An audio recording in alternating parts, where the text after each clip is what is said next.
राधे राधे। आप सभी का स्वागत है हमारे चैनल पर। आज हम आपको अघन मास अर्थात मार्गशीर्ष मास की कथा सुनाने जा रहे हैं। तो चलिए हम ये कथा शुरू करते हैं। ये कथा एक छोटी सी गौरैया और श्री कृष्ण पर उसके विश्वास की कहानी है। तो चलिए हम ये कथा शुरू करते हैं। कुरुक्षेत्र के युद्ध क्षेत्र को विशाल सेनाओं के आवागमन की सुविधा के लिए तैयार किया जा रहा था। उन्होंने हाथियों का इस्तेमाल पेड़ों को उखाड़ने और जमीन को साफ करने के लिए किया। ऐसे ही एक पेड़ पर एक गौरैया अपने 4 बच्चों के साथ रहती थी।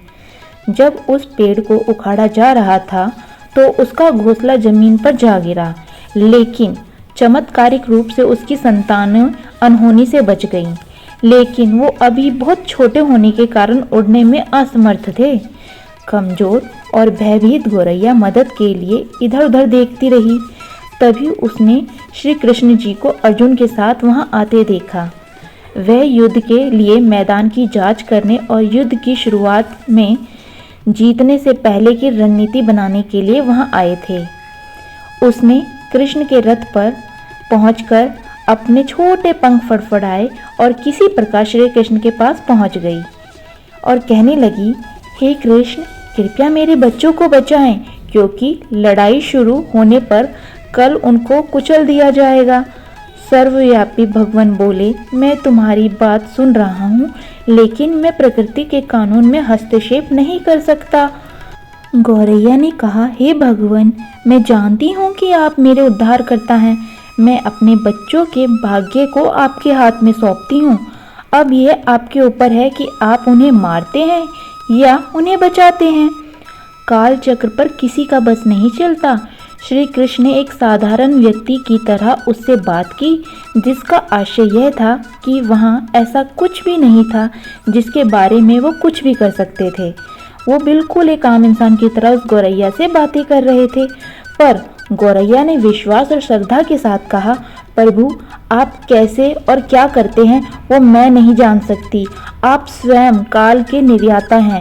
ये मुझे पता है कि सारी स्थिति एवं परिस्थिति एवं स्वयं को परिवार सहित आपको समर्पण कर रही हूँ। भगवान बोले, अपने घोंसले में 3 सप्ताह के लिए भोजन का संग्रह कर लो।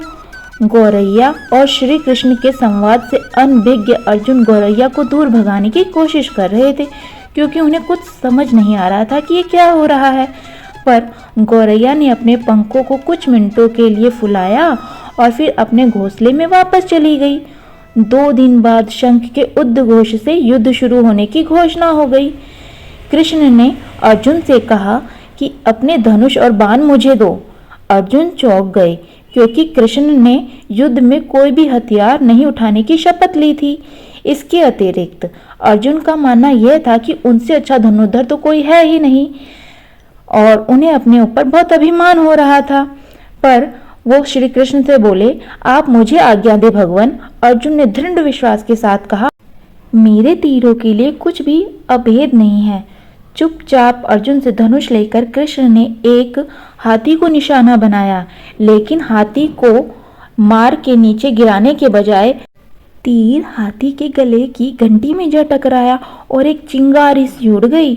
अर्जुन यह देखकर अपनी हंसी ही नहीं रोक पाए कि कृष्ण एक आसान सा निशाना चूक गए। क्या मैं प्रयास करूं?